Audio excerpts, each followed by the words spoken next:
One thing to talk about at all, but very necessary, as Beth said. And so we're going to do our best this morning to get through as much information as we can. I might have to cut this short, and that's fine. And then I would ask you to just save your questions for the end, and we'll have some question and answer time. I will try to answer all of your questions. I don't have all the answers. But we are, we're walking this journey out at Zoe, and we are learning as we go. So we try to be very teachable. We ask the Holy Spirit to constantly show us, what we need to do, how we need to act, where we need to go. And so we follow His leading all of the time. And I just appreciate you all and your work. And I heard about that this morning. I was not familiar with the Door of Hope at all. So I am thrilled to be here. I am thrilled to know the work that you're doing, and I want to say thank you to you, really, for touching lives and impacting people for Jesus Christ. So that is our, our platform is Jesus Christ. We jump off from there, and we want to be Jesus to everyone. And secondary, we help people that have been trafficked. So that's how we go into this work. All right. So let's go ahead and get started. Human trafficking is a form of modern-day slavery, plain and simple. It's been a federal crime since the passage of the TVPA, the Trafficking Victims Protection Act, since 2000. All right, so it's been against the law in our country since 2000. It occurs with the exploitation of the victim. That has to be part of it for it to be trafficking, and it does not require physical movement of the victim as a requisite. So most people think when you sit down and talk to them and say, what do you know about trafficking? They will say, oh, somebody gets kidnapped and they're moved across the state line, or they're moved to another country. Not necessarily true. Okay, so how many of you saw the movie Taken? Okay, so everybody thinks that's what trafficking is. And yes, while that can be trafficking, that's a very, very small portion of the way it works, okay? And specifically in this country, most of the time it doesn't work that way. So, smuggling someone across state lines is not necessarily trafficking. And then it does say the TVPA protects both U.S. and non-U.S. citizens. So this is a heat map put out by Polaris. Polaris is the national watchdog for trafficking. And they have a hotline, which we will give you later. So where you see red and orange, that is where the most calls come in for suspected trafficking activity. And you can't see Delaware. So this is from, I think 2015, I want to say. Let me show you now. This is more current. This is 2019. So you see how it's spreading? And Delaware is still in the orange and red category. So we have high trafficking rates here. All right, and you will see, Florida, heavy, New England states, heavy, California, heavy. But it's spreading. So I'm going back to that one, and just a few years later, this is where we are. Okay? And these are just the calls that come in. This isn't actually, accurate as to how much is actually happening. I want to touch on this a little bit. This is the National Center on Sexual Exploitation. Have any of you heard of them? NCOSE? Okay, so often you will see NCOSE, NCOSE. This is a tremendous organization. What they do is they have a dirty dozen list each year, and you will see this is this year's, okay? And the reason I have Google Chromebook in blue is because Google has actually changed and they have actually implemented some safety measures, okay, in response to what NCOSE has done. So NCOSE goes to these organizations, these companies, and they will say, you're on our dirty dozen list, and what that means is they have some sort of practice that actually lends to sexual exploitation, okay?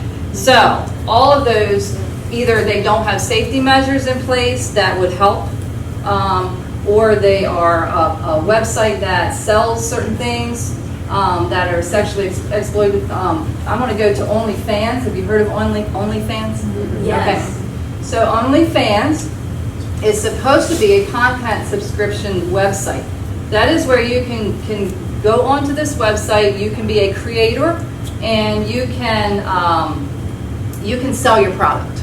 Okay. Well, OnlyFans is almost exclusively sex work. That's what it has turned into. And so they actually, a week ago, I don't know if you saw in the news, Nicosi had put pressure on them, and Nicosi will bring lawsuits against these companies. So Nicosi put pressure on them, and they decided, okay, we're going to remove all sexual explicit material. And then this past week, just yesterday or the day before, they reversed that. Okay? So they had so much pushback from their advocates, from sex workers, and we're going to talk about that term, sex workers. They had so much pushback from that they reversed that. And so they're back to doing business as usual. So these are just the 2021 Dirty Dozen. I would encourage you to look up Nicosi. They do amazing work. They really, really do. Where does sex trafficking occur? Or where does trafficking occur? So we have sex trafficking and labor trafficking, and we do focus primarily on sex trafficking, though both are very prevalent in Delaware. So street prostitution, we know, massage parlors. We will spend a lot of time talking about online exploitation, which is what you just saw from the Dirty Dozen list, right? All of that is online, except for the Nevada brothels that have been legalized. Truck stops for sure. If victims can't get their quota for the night, they're going to truck stops. They're knocking on the doors, the windows of the trucks, and they want to meet their quota. Okay, so you'll see all the different areas, and the labor trafficking certainly with the ag business, and it's not just agriculture, but in the ag business it is running rampant. I want to point out something about labor trafficking. So I'm from downstate. I live close to the beach area, and so every year we have an influx of Eastern European young people that come in, and many of those end up being trafficked, labor trafficked and sex trafficked. So they are promised jobs, and they might get a job, they might be a waitress, but on the side they're being sex trafficked, or they are, once they get here, their cards are taken and they are then labor trafficked. So it is happening a lot more than people think it is. So here is these are I know it's very difficult for you to see, the definition by the Department of Justice. Sex trafficking is the recruitment, harboring, transportation, providing or obtaining of a person for a commercial sex act, in which a commercial sex act is induced by, and these three words are very important, force, fraud, or coercion, or in which the person induced to perform such an act has not attained 18 years of age. Labor trafficking is basically that same definition except for labor purposes. So labor trafficking could even be, you bring someone into your house to be a nanny, but they never get paid. They're just there. They're taking care of your house all the time, but they're never paid. Minors. Anyone under 18 is automatically, if they are in a commercial sex act, they are automatically trafficking victims. Okay, they don't have to prove force, fraud, or coercion in a court. They are just automatically victims because they cannot give consent to that legally, right? This is a graph that we found just yesterday, actually, and this is global, so it's important that you know this is global, but children's age at entry into trafficking. Do you see how high 0 to 8 is? Okay, 0 to 8, 9 to 11. Now in the United States, and the sources that we work with, they say the average age here is about 12, all right, which isn't much better. But, yep, so this just gives you an idea of when they are lured. And may I say that the younger they are, the more money they go for, because they are a pure specimen. Okay? It's a business, ladies. This is an industry. And they do not have any care for human value at all. So here we want to talk about force, fraud, and coercion a little bit. Force is just exactly what it sounds like. Okay, physical assault, they've been sexually assaulted or raped. physical confinement, kidnapped. That's the whole, physical part of it, the forced part. Fraud is, like I said, fraudulent employment offers. We've seen that at the beach. False promises about work and living conditions, and then withholding wages. So, they say, yep, you will get this as part of your work. They don't get it. All right. Coercion, they get threatened. Their life's threatened, family members are threatened. That happens a lot. It is not uncommon for a trafficker to kill another girl or victim in front of other victims to prove their point. That's not uncommon. Threats of deportation or arrest, withholding legal documents, and this is what most people don't understand: psychological manipulation. Okay, and I'm sure that you, in the work that you do, you've seen that quite a bit. But that is tremendous. We will talk about, if we have time, we'll talk about the trauma bond a little bit later. So this is Yolanda. She's our founder and executive director, and she's been doing this since 2012. Excuse me. She was called into this by God in 2012, and pretty much worked by herself until 2018, and then some other staff members started to come on. I have had the privilege of walking beside her in that all of those years, but officially have not been with Zoe until 2018, 2019. So we see that Yolanda went up and down the state talking about trafficking. No one wanted to hear her. Everyone told her to sit down, be quiet, you're causing a ruckus. We don't have this problem in our state. Law enforcement didn't want to hear her. DOJ didn't want to hear her. No one wanted to hear her. So she did not sit down. She kept talking. She kept educating herself. She kept researching. And in 2014, we finally had Delaware legislation passed. Okay, so that was actually under Governor Markell. This is Governor Carney, and more bills have been passed since then. And while that sounds great, it is a step in the right direction.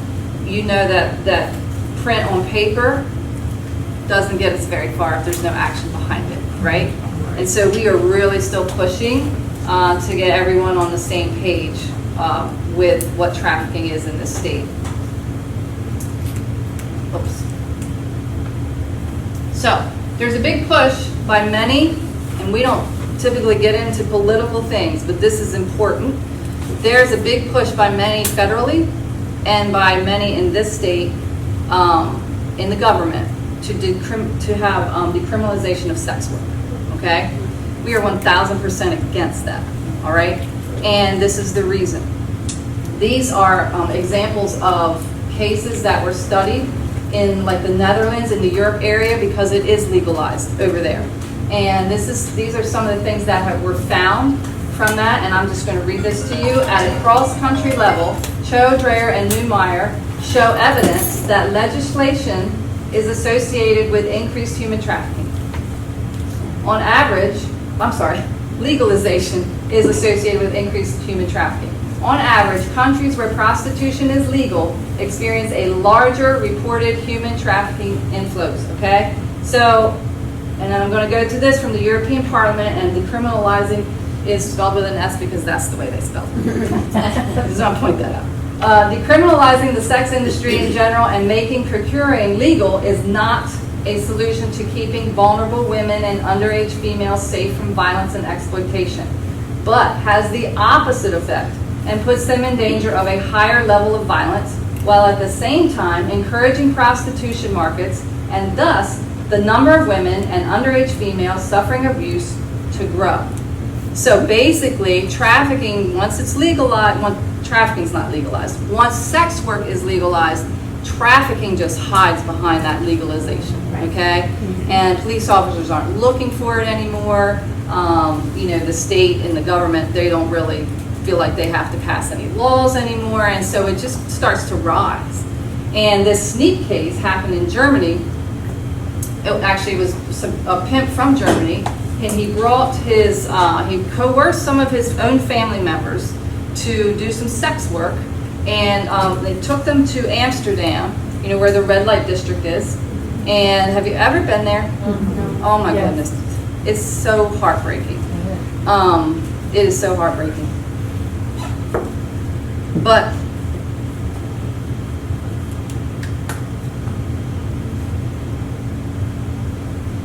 this was a case where a pimp and trafficker are one and the same. Let's make that clear first, okay? A pimp from Germany coerces family members to come and stand in front of these windows. You know, they have the girls stand there in the windows and they're selling themselves. They are in the window. And so he had his girls come stand in front of her, take her business until she agreed to give him her money. Okay? So that's plain and simple trafficking. All right? And that's just one particular case that happened. So we are absolutely against the decriminalization of sex work, and there are a lot of good-hearted people who think they're doing these girls a favor by legalizing this, and they are so misinformed. However, we are in favor of expungement, okay? And what that means is a lot of these girls that are known as prostitutes get criminal records because they are the ones that are getting arrested. You don't see the traffickers getting arrested. You don't see the sex buyers getting arrested. You see the girls getting arrested. They've been the go-to, and that's how law enforcement has been trained, and so they've been doing their job. But they end up with a criminal record. And so when they come out of the life, they can't find a job. No one wants to be around them. No one wants to hire them. They can't get credit. There's nothing that they really can't get anywhere, and so they hit a wall and often return because they don't have anywhere else to go. And so we are in favor of expungement. That's our view on that. We want their records cleared, okay? Because we feel that they are victims, and because they're the ones that are taking the fall for the real perpetrators. This comes from our, it's another curriculum that we have for school-age kids, but I just wanted to put this in here. It is important that you know, and this isn't specific to trafficking, but predators overall. 93%, according to Power Over Predators, 93% of the time, a predator is someone you know. It's not going to be that stranger, okay? Only 7% of the time is it a stranger, okay? 30 to 40% predators are teenagers. They traffic each other, okay? It's happening in schools all the time. 30% of predators are family members, and this is on the rise. Familial trafficking is on the rise, and COVID, this was before COVID. So COVID threw trafficking through the roof, along with many other things. And familial trafficking is definitely on the rise. So traffickers' motivation is 1,000% profit. They're just out for the profit, okay? It is important to know that trafficking, a very simple definition, is an exchange of any commercial sex act for anything of value, okay? That is a very simplified definition, but it doesn't have to be money. It can be a place to live. It can be a meal, okay? It can be, you know, I'll pay your tuition if you do this for me. It can be anything that's exchanged, all right? But their main motivation is profit. And any one of these people can be a trafficker. So basically, if you read through that, it's U.S. foreign nationals, male or female, adults, minors, organized crime. We see gangs, you know, trafficking, family members, anyone. It's really anybody. It's across the board. And this is the high-risk population, all of these people, okay? So while anyone can be trafficked, okay, it doesn't matter what family you come from, what race you are, it doesn't matter. Your socioeconomic status doesn't matter. Anyone can be and has been trafficked. But these are the high-risk people, okay? Undocumented migrants for sure, okay? So when they come in here and somebody takes their papers, what are they going to do? Those involved in the juvenile justice system, okay? Runaways, high risk. Homeless youth, high risk. And I will say, I don't think it's on here, but the LGBTQ community, high risk. And why is that? because they have already been rejected most of the time, okay, by their families or by other people, and so they end up in an area, they're runaways or they're homeless, and they are looking for something. Keep in mind that when victims, you say, well, they're not kidnapped, so they must choose to go into this. It would appear so, but it's not the case, okay? But when they do step into this, not knowing what they're getting into, they often don't know, they obviously don't know where they are ending up. They don't know what it's going to end up being. Yeah, I'll do this one time, and then it ends up leading to loss of freedom and everything that they go through, which we will talk about. At-risk youth, those that are living at home, and that's what I said, the familial trafficking is on the rise. Foster care children, so I want to address that. I'm not here to down the foster care system, okay? It does need much improvement, all right? And there are some really, really great foster parents out there, really great ones. But the reason this is on here is because if a child is in foster care, they've already come from brokenness, right? So they wouldn't be in foster care if they didn't already experience some brokenness in their own home. So once they've experienced brokenness, whatever that might be, again, they are searching for something, okay? We're all searching for something. We all need something. We want to be loved. We want to be valued. And when you don't receive that in your home, then you look for it somewhere else. And they look for it. And believe me, these predators are professionals. They come in and they know exactly where to meet them and what to say. And then oppressed and marginalized, impoverished children are definitely at high risk. Sexual abuse has consistently been identified as a robust risk factor for involvement in commercial sex. The majority of youth who have been identified as being exploited in commercial sexual exploitation had prior welfare involvement due in part to exposure to sexual abuse. Okay? So if a person has been sexually abused as a child, their chances go through the roof of being trafficked. It doesn't mean they will. It just means it really raises their chances of it because they have been groomed. They have been groomed to believe that that is what they're good for. They have been groomed to believe that the people that take care of me, this is how it's supposed to be. And so when a predator comes to them, a trafficker says to them, hey, look, there's no need of you doing this, let's get you some money for this. Let's put some value on this. And they go, okay, yeah, that makes sense. And so they step in. You see how they're kind of psychologically manipulated to step right in and to believe that that is what they were made for, and they step into this, and then it becomes something completely different. And they have to come to the end of themselves in it before they get out permanently. Because I think the research says 7 times they might go back. Okay, and it's because of that trauma bond and that sexual or psychological manipulation.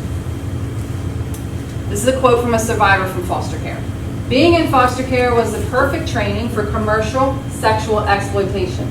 I was used to being moved without warning, without any say, not knowing where I was going, or whether I was allowed to pack my clothes.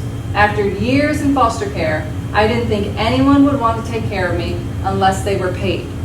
So, when my pimp expected me to make money to support the family, okay, because they do have a hierarchy of a pseudo-family, it made sense to me.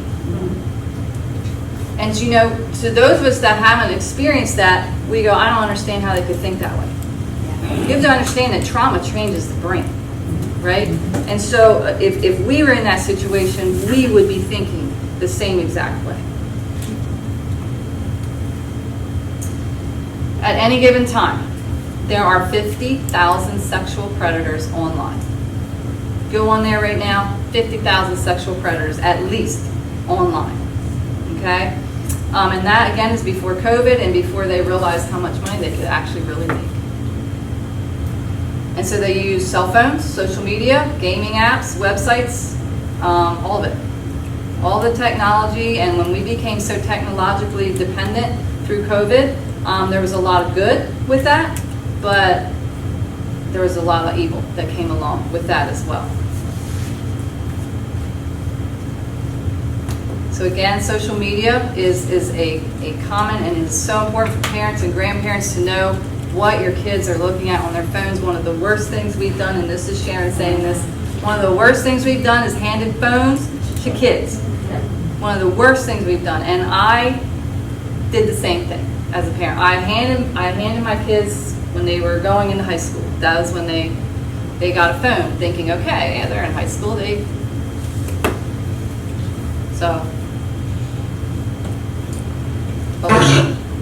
Sorry. I want to set this up. This is a video talking about how online exploitation works. Hi Zach, here's another video from our special guy. I can't believe we haven't talked all day. I wish you went to my school or lived closer so we could finally meet. Hey kiddo, dinner in an hour. Don't spend too long on the phone. Okay.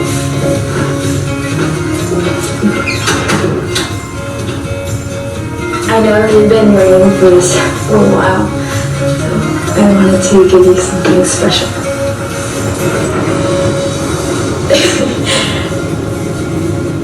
It's okay.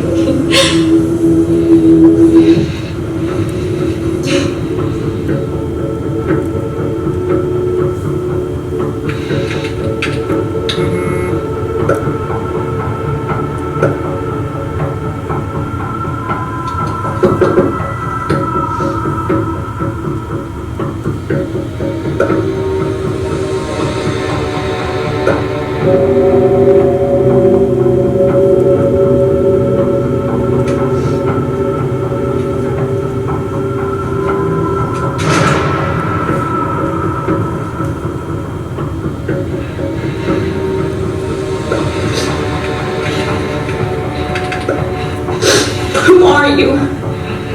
Why are you doing this?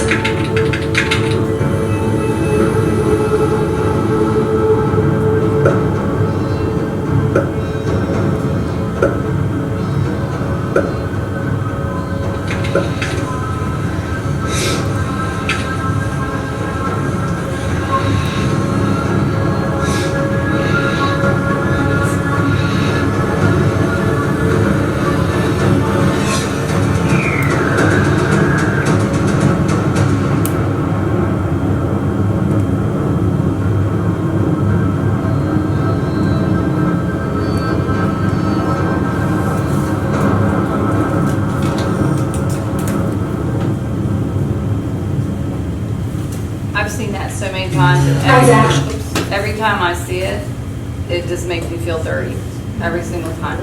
But that is exactly how it works. And did you notice the difference in the way she looked over a period of time? How that starts to affect them, and stress them out, and just deplete them completely.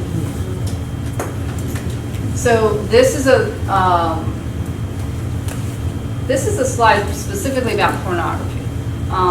Part of our curriculum that we have for schools, which I'll talk a little bit more about later, addresses pornography, and pornography being the jet fuel for trafficking. And this country has almost celebrated pornography for years and years.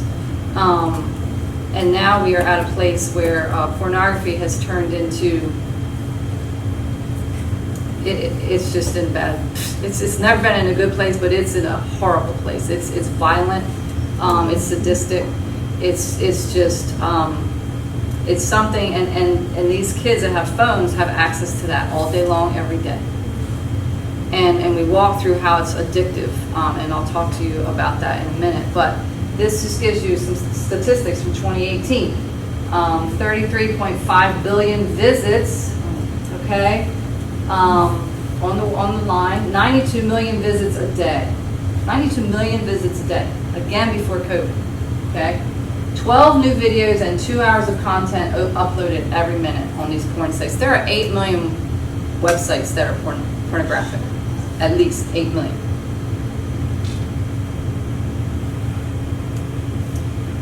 So you may already know about the amygdala, prefrontal cortex. That might be something that's very common to you. This is something that we present to the kids, so that and certainly haven't received any services.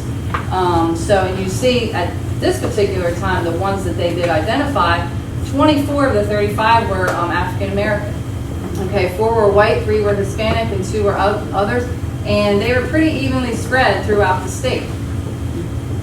So again, that's who the state, the DFS, probably identified. All right. This article, we put this article in here because it shows a few things. This is a case that happened a few years ago in Georgetown. This guy was a trafficker, and what he did was he coerced. So we had the coercion. He brought 2 people in from out of country. All right, and one was a teenage girl, 14 years old, and one was a 23-year-old man. So what he did was he coerced them here. He took their papers, and he forced them to live in a shack behind his house, and he labor trafficked a 23-year-old, and he sex trafficked a 14-year-old. Okay, and then once the 14-year-old was finished with her quota for the day, wherever she had to be, she had to come back and live in the shack with the 23-year-old, and then she was sexually assaulted by him. So they went to this house looking for something else and found this. This wasn't even what they were looking for. And they just happened to find this in his backyard and found these people and you know, took them to safety, and I believe they probably arrested the 23-year-old. So that just kind of has a lot of what we've been talking about all wrapped up into one case.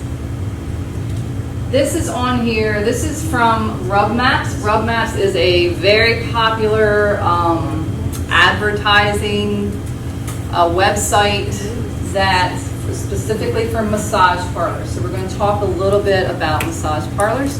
And I know that you've passed them. You probably almost pass them on a daily basis. Many of them are in little strip malls. Okay? And they will say, you know, massage, and some of them might even be nail salons. I'm not giving nail salons a bad name, or massage parlors, because many are legit.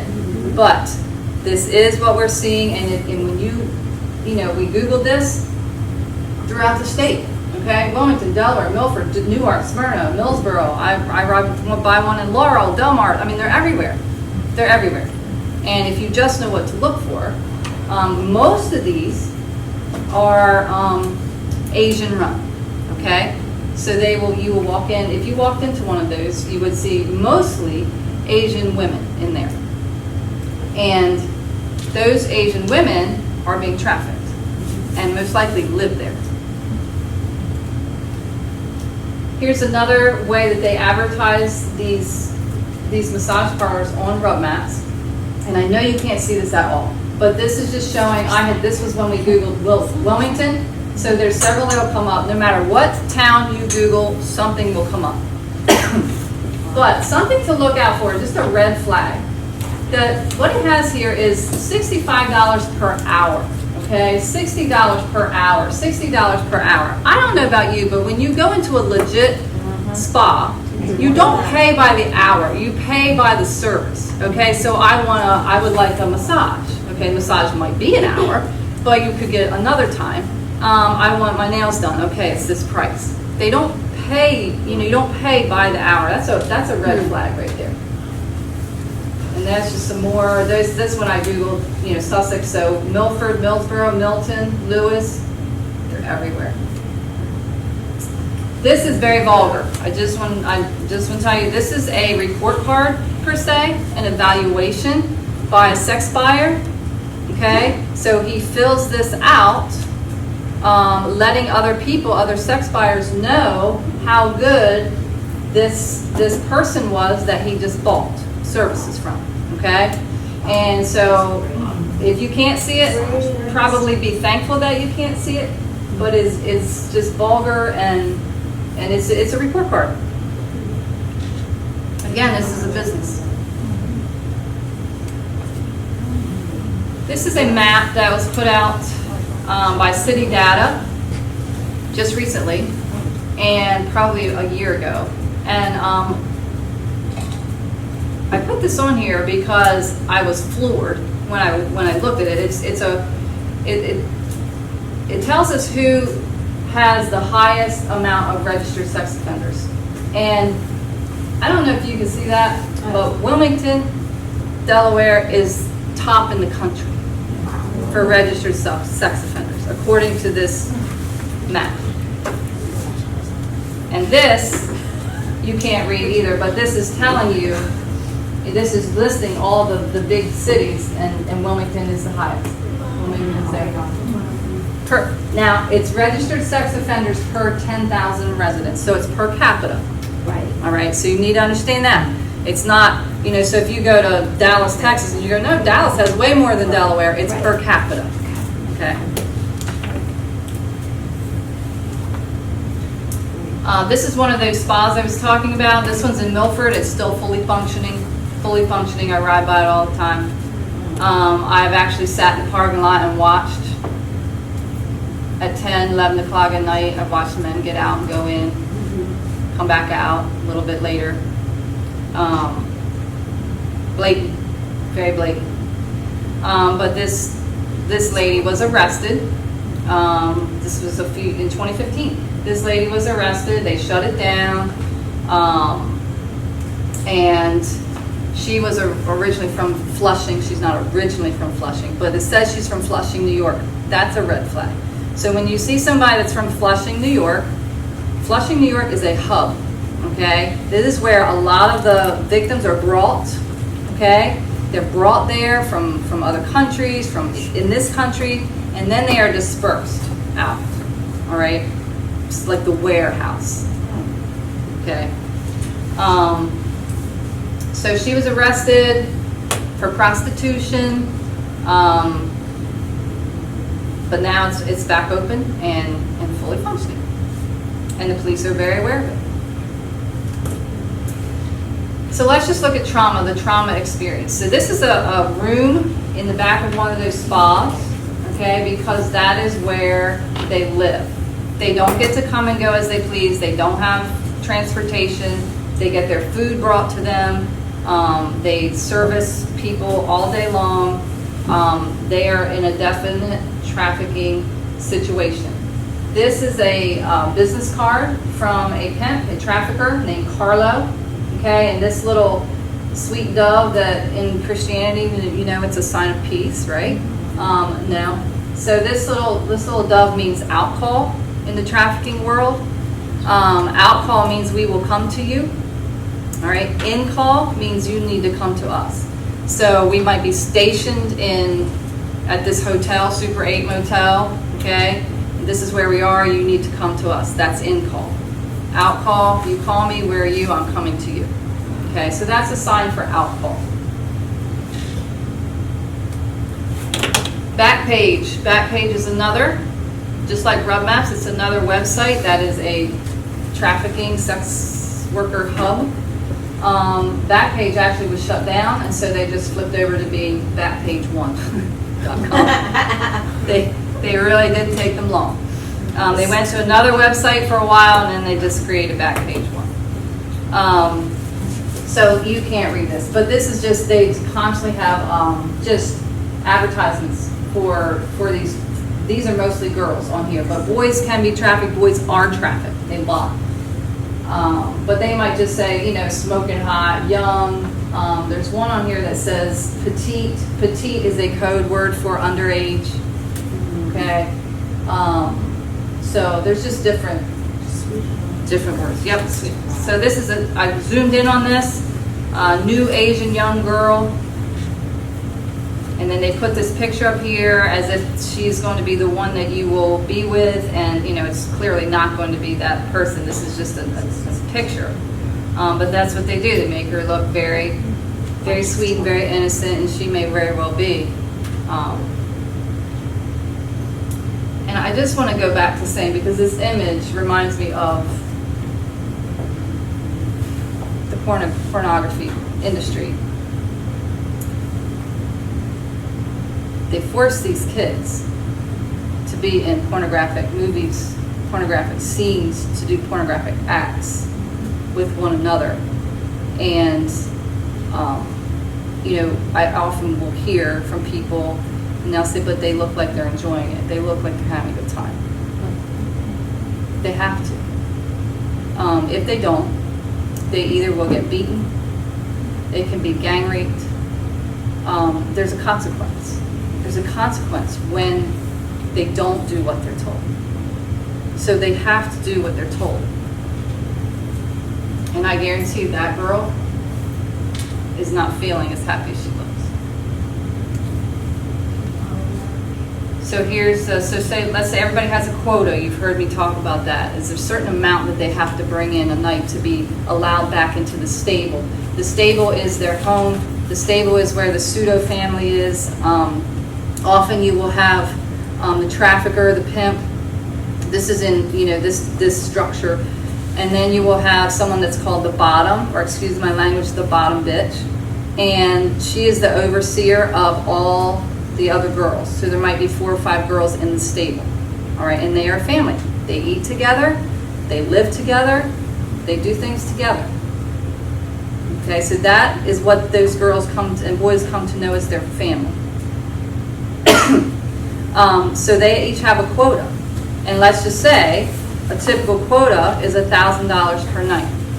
You see how much that trafficker is making off of one girl, $365,000 per girl. Okay, so $1.5 million a year. Easy. Here's an article about a case. I don't know if you've heard about it. Just a couple of years ago, we were actually involved in this case. We worked with the Smyrna police. We helped receive the Salvation Army, the victims. At the end of this case, it was a year-long case. Smyrna, they did an excellent job working this case. I'm here to say that. The arrest was made. These women were free, and when I say free, they just were released out of that situation, right? So it went to the Department of Justice, and the Attorney General dropped the case. And this is what we find. In this state, we do not have all moving parts on board yet, okay? One police officer that we work with that does this work, he said there has literally been one conviction for trafficking in this state since we've had the law. Something's not right. Something's not right. But they dismissed this. This was a clear-cut case, and they dropped this case.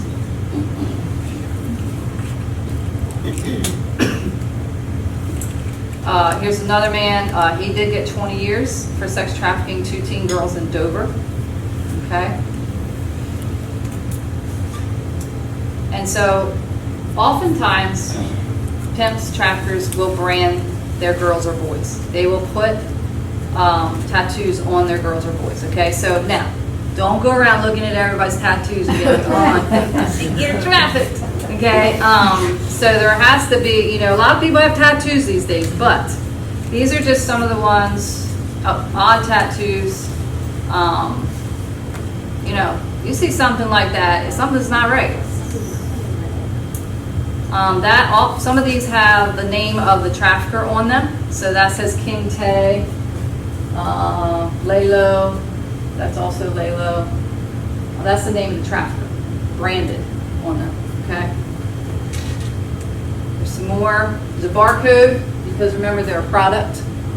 All right. Poor life, just so they always remember who they are. These are just names of traffickers. And there's a trafficker's face right on the back of that girl. And she's branded with his name on her lip. There.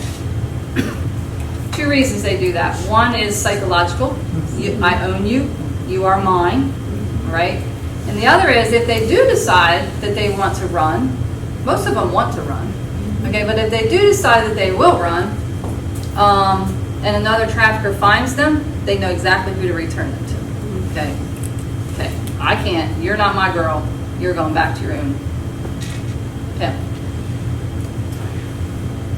So this is only 2 young ladies, okay? Down here, only 2 ladies. But this is after just a few years in the life. That's the same girl. Just a few years. And I say maybe 6 years. This girl's the same as this.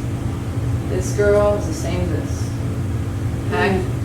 So that's from being in the life, drugs. And let me tell you, traffickers often, if they don't inject drugs in them, they will at least just offer them. And they will say, you know, I understand you're hurting. They come across as very empathetic. I understand you're hurting, you know, can I just give you something for your pain? And had I just been gang raped, and had I just been beaten, I would take that drug too.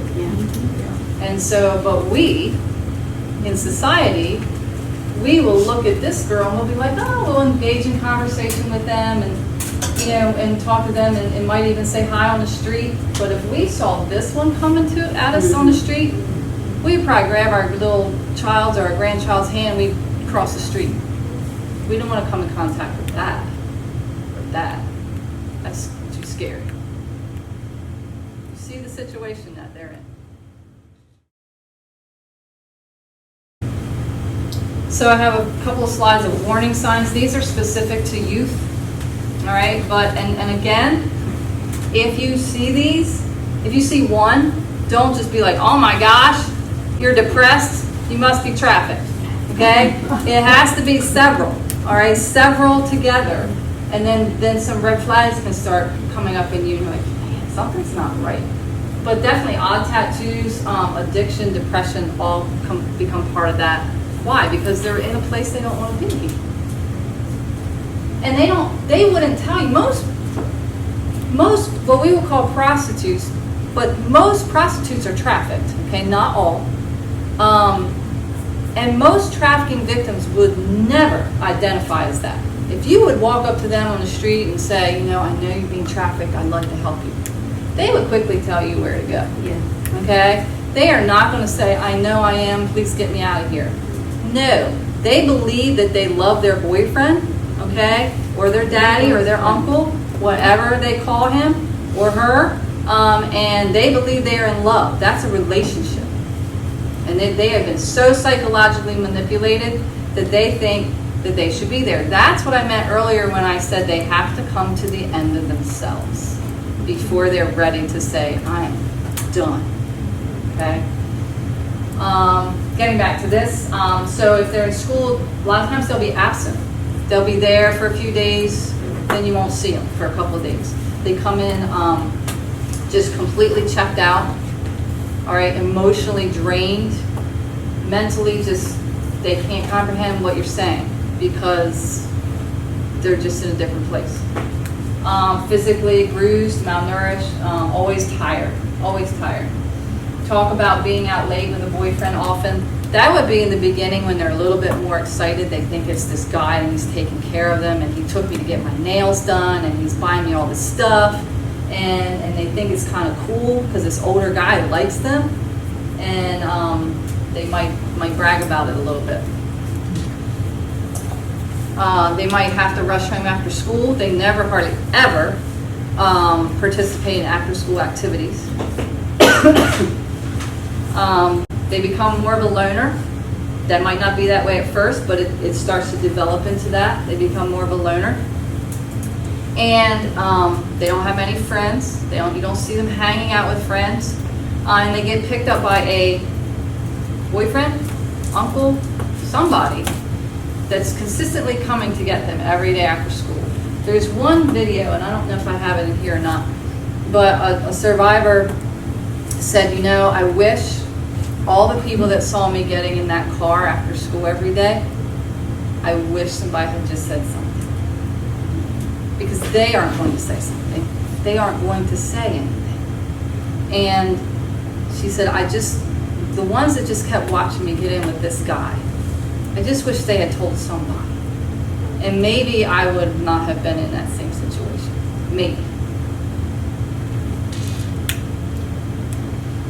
Stressed out, panic attacks, phobias. I mean, if you have a child that was never really stressed out or didn't really have panic attacks and then they start having them, look into that. It might not be trafficking, but it could be. falling behind in schoolwork, carry large amounts of cash. Okay, so if they're coming in school with a wad of cash, something's up.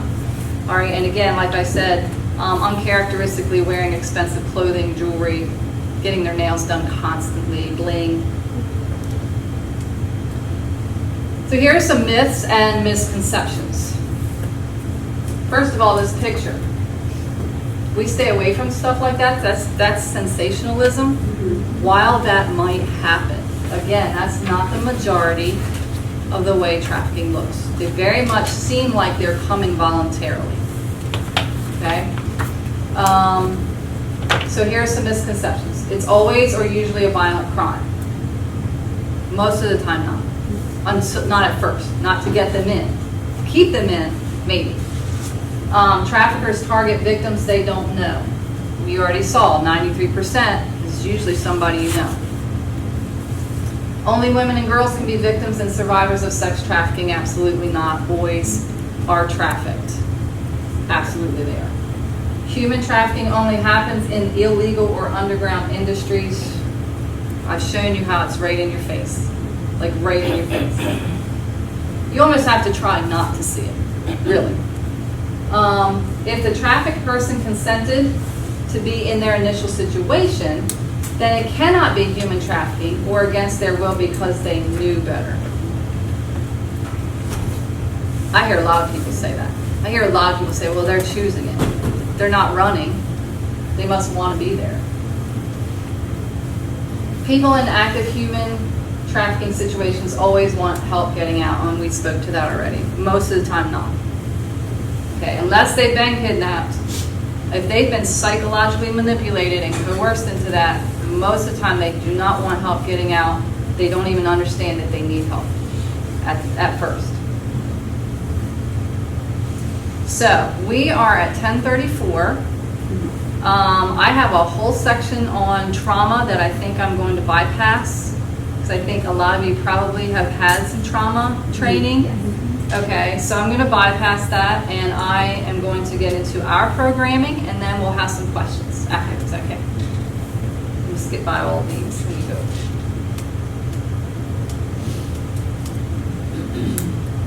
I do want to show you this though. You know trauma bonds, right? Mm-hmm. So I want to show you this just because this is, you will see the moment that she switches, okay? So this is a girl that has been in trafficking, okay? She's out, she's been through a program, and she is not happy with her ex-trafficker, her boyfriend, in this, and she's trying to get her papers back from him, okay?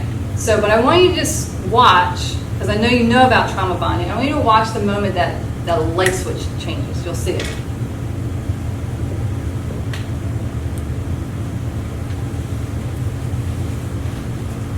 Isn't shit? There is some language in this. What? You know what? If you want me to come and get it myself, I'm gonna come with Captain of Manhattan Criminal Intent Prison, okay? Hello? Because, yo, I'm not gonna go over there and get it myself. That's crazy. Where's the green card? Oh my God. Yo, that's you, yo. You're gonna have to marry me or something. Whatever. So much shit. Yeah, you're supposed to give me like 5-8 kids, right? You're just such a sweet talker. Yeah. Don't worry. You got a nice one.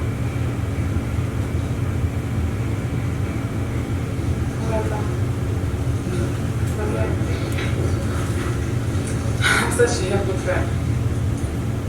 I say that I'm loving and shit like that, but Snickers, he has a way of working me.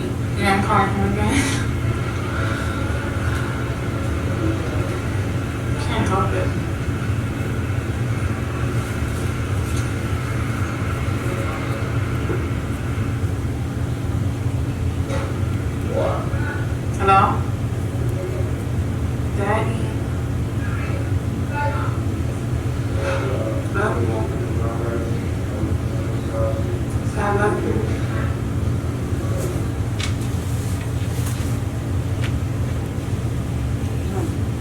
light switch? That's trauma bond. Knows she shouldn't be around him, knows what he's done now, and yet he can sweet talk her just like that. He can take her right back to that place. So, here are some numbers. This is the Polaris Hotline, and we put it this way just because, well, no, we would say it's 888 on each end, and 3737 in the middle. Okay, so that's for Polaris, that's the hotline. It's anonymous. You do not have to prove that there's trafficking. You can just say, I'm seeing something really suspicious here, and I just want to report it. Okay? And they will take care of contacting the appropriate law enforcement. Keeping in mind that not all law enforcement is on board yet, okay? They just aren't quite trained to recognizing this. They've been trained a certain way. In Delaware, I feel like, you know, we're starting to make some progress with that. But many of them still see these girls as just prostitutes. Lauren Arnold, she's the one that does the Women Adult Program for Salvation Army. And this is the DFS minor hotline, if you need that.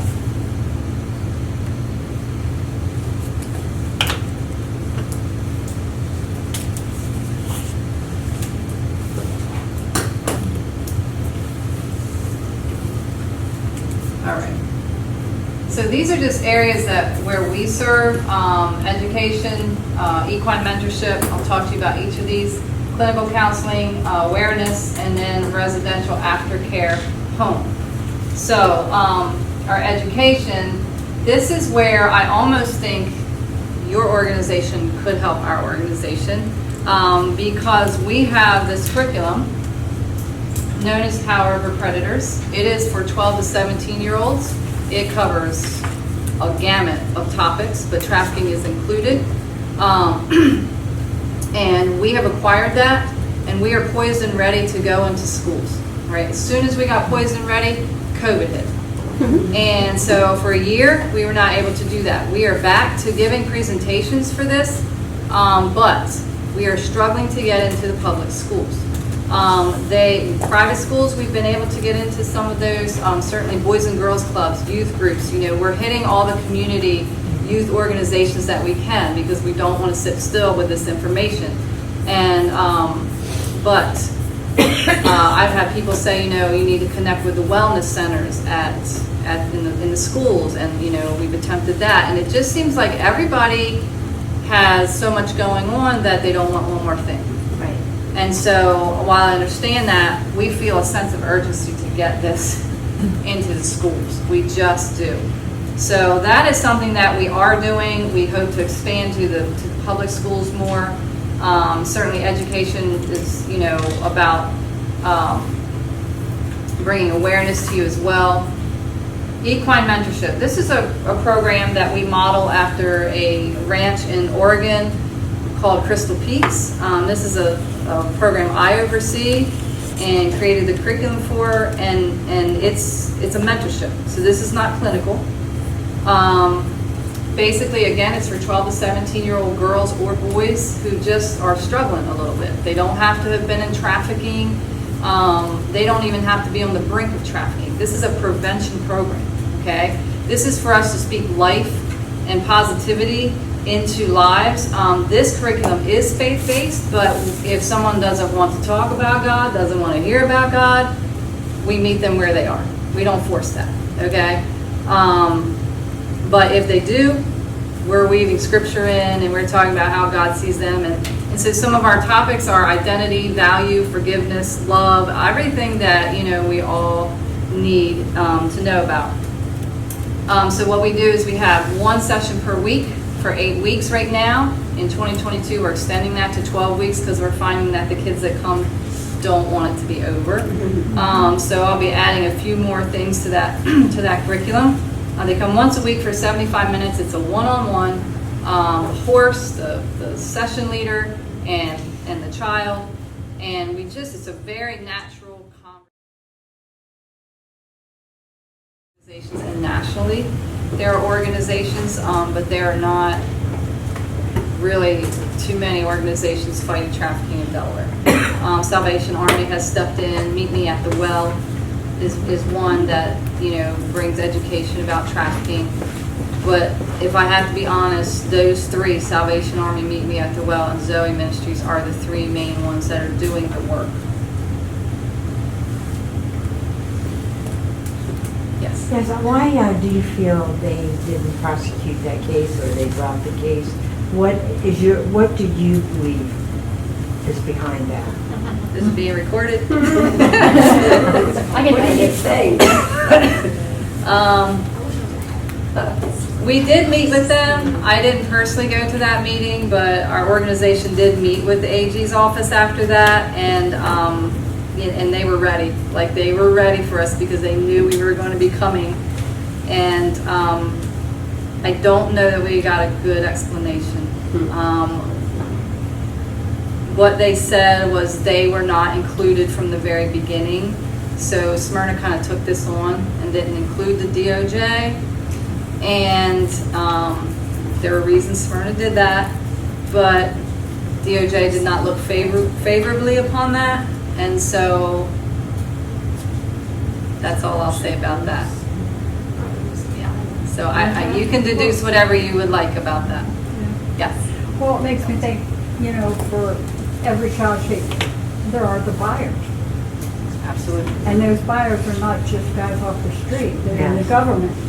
You got that right. And to prosecute something like this and say that it is wrong is to condemn themselves. You just hit the nail on the head. That's it. And that is what we are up against. Buyers and even those that are profiting from this, while I cannot point specifically and say any specific names, we know that there are people benefiting from this. And we know that there are buyers everywhere. And they are, you're right, they're doctors, they're lawyers, they're preachers, they're they're people sitting next to you in the church pew. Like, there are, and the buyers, this is one of our frustrations, the buyers are never put on the front page. Right? Never. We have long been advocating for put the buyers' names and faces on the front page, and you will see a swift decrease in some of this. Yes. One more thing about the, brain dead. Hold on. I can't even see it in my notes. Where they're going to clear their records. Expungement. Yes. Yeah. Is that something that's up to be passed, or is that just something talked about? That's something being discussed right now. It's not happening. We are trying to draw a clear line between expungement and decriminalization. Okay? Because some want to do a sweeping decriminalization, but they don't understand that also takes the traffickers off the hook. Okay? So, and if they do that, I'm telling you, if they decriminalize it, our hands are very tied. So we're just trying to educate. Yeah. So this may be a loaded question, but I had a client years ago who I'm still in contact with who said she was trafficked. And the way she got out of that was she went to labor, she called me, I encouraged her to take herself to the hospital. She went alone, and I told her to tell them what was going on and ask for a social worker there, and that was how she got safe. Good. And got moved on. Awesome. But I've heard arguments for abortion from people stating that we shouldn't force anyone to carry a baby to term who's being trafficked, because that baby will go right back into the trafficking. Do you have a feeling about that? Are you asking me, is that a possibility? Is that a possibility? Yes. Yes. Especially if it's a possibility that they will go into the trafficking world. Yeah. But what I found from this client was the way she got out of that and got safe was she was having a baby, had to go to the hospital. Right. Got help there. Right, so I'm not advocating for abortion Right. at all. But I'm saying that if they do have the baby, it is a possibility that that baby will go into trafficking. It doesn't mean that that's necessarily going to happen. It has happened. Again, ladies, there is a website called babyrape.com that has 1 million subscribers. Okay? So I'm telling you, it's the devil's playground. It's as evil as it can be. And so it's a possibility, but that, I think the way that happened is awesome. Like that's all. But I do also know that some of these women, the women that have had children, I'm going to play a video for you if you don't mind in just a few minutes. It's called The Long Exit, and you will hear one of them talking about her child. She wanted to get out of this because of her child. That was her motivation. So they aren't all filtered into the trafficking system, but they can be. Does that answer your question? Yeah, I just wondered if through prenatal care and being at the hospital, if that is a good way for some of them to get out of Absolutely. the system. Absolutely, and one of the reasons why we are again advocating for protocols in emergency rooms, in hospitals. Yolanda has done a lot of training with some hospitals. A few have protocols. Most of them will say, you know, I've had this before me all along and I didn't know it. I didn't know what this was. But we still have many, many, many hospitals that don't have protocols for this. And it's important that they get that, because if they know what to do, most won't say anything because they don't know what to do. They don't know what the next step is. How do I even handle this? Who do I go to? And so there has to be protocols in place, and then I think more women would be saved from that. Especially the emergency departments. So many trafficked girls go to the emergency department. I mean, high number go to the emergency department, and their trafficker will come in and speak for them. So if they know to look for that, some more girls could be pulled out. And yeah, absolutely. You did the perfect thing. That was great. That was awesome. I also have a question. Yeah. How come these websites like Roadmaps and all of that and babyrape.com are on the internet? Because I know like Craigslist got a huge like backlash back in like 2014, but Craigslist is still exists, right? So like why isn't there? So Craigslist, they got a backlash because of their adult, you know, material, and that part was shut down. It's supposed to be shut down. I haven't been on Craigslist It's not. lately, but okay. So, and usually what they do is they just jump from this website to this website. So that's a big question, right? A big problem. Why are spas that you know are trafficking women? Why are they still open? Why are these websites? It all comes down to that whole freedom of speech. You can't censor us. Belief. And They're censoring us, so why aren't they censoring? I'm agreeing with you. I'm sorry. Yes. Just one more. Yes, no, you're good. I just think this whole people pouring over the border and all of their sex traffickers coming in at the border, I mean, this is just going to explode. Don't you think? It's definitely lending to the problem. It isn't creating the problem. The problem is already here, but it's definitely going to lend to the problem. If you send children across the border with no parents, the traffickers are waiting. That's just a fact. Yes. So I know you probably don't have like the exact percentage of this, but what would you say is the percentage of young people getting into trafficking via sexting, videoing, like the video that you showed? Is it like a high percentage, low percentage? I really don't have a percentage of I mean, that. it makes sense that they would be absolutely. blackmailed into Yeah. it like that young girl was. It absolutely, it all works together. Yeah. I mean, everything works together. And then our Power Over Predators curriculum that we have, that it speaks to that. It speaks to sexting, and because it's all related. It's all grooming. And so when girls or boys can feel like it's okay to send a nude picture of themselves to their boyfriend or girlfriend, then they become desensitized to that, right? And a lot of times what happens is they'll do that, and then that boyfriend or girlfriend ends up blackmailing them with that. Once it's out there, that's what we're trying to tell them. Once it's out there, you can't get that back. So yeah, sexting definitely is part of it. And actually in Delaware, sexting is not against the law. Well, let me clarify that. It doesn't have its own law. Okay, so it's kind of enveloped into other laws. All right, but there's no specific consequence just for sexting. Does that make sense? It doesn't fall under child pornography laws? Would So they yeah, exist? it's enveloped into other laws, but Okay. some states have their own sexting law. Okay. You see what I mean? Yeah. Delaware does not. So it's in there, but it's kind of padded with everything else. Yeah. And like, I don't know if you can do this or not, can you send us that video clip that you put out so we can put it in one of our presentations? There's a presentation we do in 7th grade that we hit sexting super, super hard. And I would love to put that video clip in there. Was that the one with the girl? Yeah. The girl. Okay. Let me ask if Okay. that's okay. I know certain videos that we I cannot. know. If you could ask, that would be fantastic. Yeah. Yeah, I will. I will definitely do that. Was there that? Yes.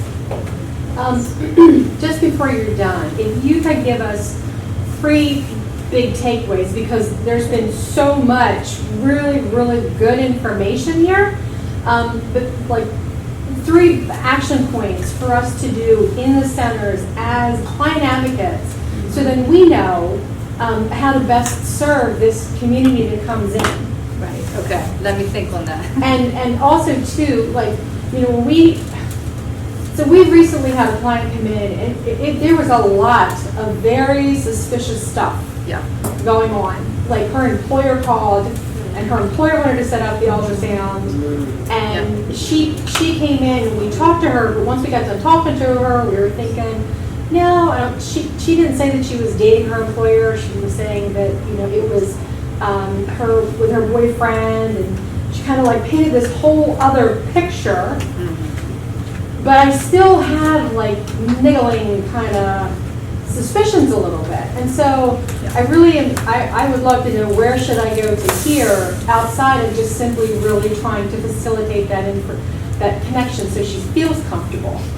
One situation, but then the others are, you know, big things that we can look for. I mean, because tattoos, it's going to be winter, we're not going to see anything. Or, and, you know, a lot of times they come in and they might be covering them up, whatever, but outside of that, what are some red flags that we can look for? Yeah, so how many of you would feel like after seeing this that you may have encountered somebody that has been trafficked? Yeah. And so what makes you think that? Well, I work Yes. with clients that have intellectual and developmental disabilities, and this particular client, she was picked up, she works at a farm locally here, but they're bartering, they won't pay her. So I got assigned the case to try and find her employment through the state. Okay. And I met the employer, he was giving me contradicting information. I just didn't get a really good vibe when I met the employer. He refused to allow me to meet this client. From what I've heard from the parents, they have gone to the farm where she lives. It's just the living situation is, there's no other females that live with her. She's the only female there with 2 other older men. And she's 28, however, her mental, intellectual age is a 15-year-old. And because she appears like a 28-year-old female, she can speak and do whatever she likes. There's other factors in place that, you know, unless you work with someone or you have the training, you wouldn't know what type of assistance she actually needs. And I've been really advocating. I've been trying to go there off hours to see if I could find this client. I have a somewhat description of what she looks like, but I hear that she is very severely malnourished in comparison to what she looked like when she was living there. And this was advertised on some job site through the University of Delaware. Wow. So there's certain things I'm kind of concerned about, and I know this could be another type of population, so I would love to educate our parents that I work with that are, a lot of the kids are in group homes that I serve. Absolutely, so yes. there's just certain things, even with our job coaches, just to make them aware. Awareness is the most important, because the more you're aware That's about it. things, it's gonna constantly be engraved, so you're gonna be a little That's bit it. more, on the lookout for those things. Right. And when I was watching her presentation and because she's coming in as a labor trafficker, Yeah. there's just certain things, red flags were always there. Mhm. Even when I went to visit, I mean, they don't grow their own farm, produce, they go to auctions, but you're selling, it just, Yeah. certain things. Yeah. It was Lots very of red unsettling. flags there. Yeah, I mean, just hearing that, I mean, of course, you can't 100% Yeah. know until you know, but I would say that's a trafficking situation. Yeah. And ladies, the biggest thing, you're saying, what can you do? The biggest thing is education. A lot of the girls that are in this just don't know, okay? They realize after a while that they're in a situation that they're stuck and they can't get out, but they don't understand. They don't understand why they're even still there. They don't understand how they got there. Like, they don't have the education about it. So educating the women that you deal with, educate them, and even if they're not trafficked, they can educate. And I will come anywhere, anytime, and educate groups for you. But whatever you can educate them with, that is going to be your key. This is a marathon. It is not a sprint. We have found that out. We want it to be done right now. We want people to move, and it is not happening that way. This is a marathon that we are going to have to constantly persevere and keep just pounding the pavement to do this. Yes. So just to clarify, because I think, so what you're saying is, we could potentially be having clients who would deny that they're trafficked. Yeah, if you said traffic to them, they would go, no. Okay. Or they might not even know what trafficking really is. So when you try to educate them, what are you saying are you telling them these details? Or are you saying, no, here's why you're trafficked. I see this, I see that, I see this. So remember that really compact definition of trafficking.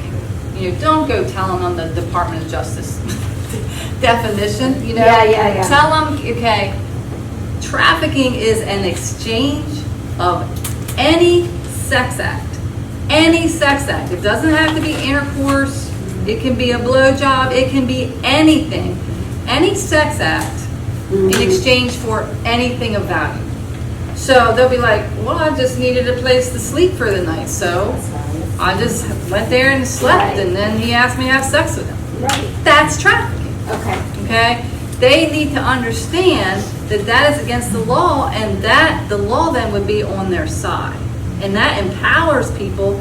The law, we are still working on some things, but at least, they know that, oh, okay, I don't have to do that. Right, so asking a question like, I don't know, are you ever asked to have sex in exchange for something? It doesn't even have to be money. Yep.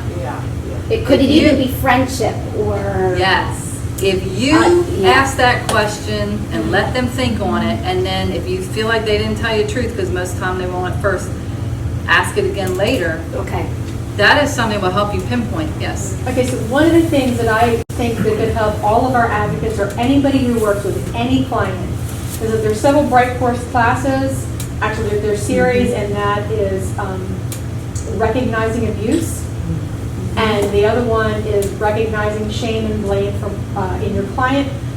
And both of those are so critical because this is their norm, and it's for us, even if you can't get them to take the classes, because a lot of times you're going to watch maybe the first or second one, and it's going to put them into a panic attack. Right. Okay? So that might not be something that you're actually able to have them watch, but you absolutely can discuss that with them and help them understand that this isn't, we don't want this for them. Yeah.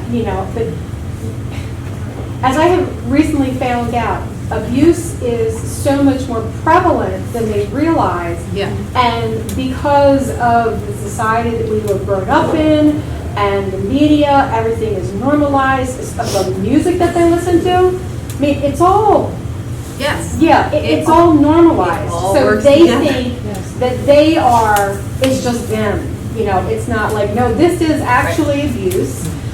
He is shaming you and manipulating you. So So I think that's a really big place to start. Yeah. Yes. Most women, what I've seen when they come in, there's like this protective shield around them, and if we go in and say, have you ever been asked to exchange sex for anything? Whoop, that's just going to put them up on the, that's going to immediately put them on the defense. Yeah. I mean, maybe if they are in That the can't be room- immediate. No.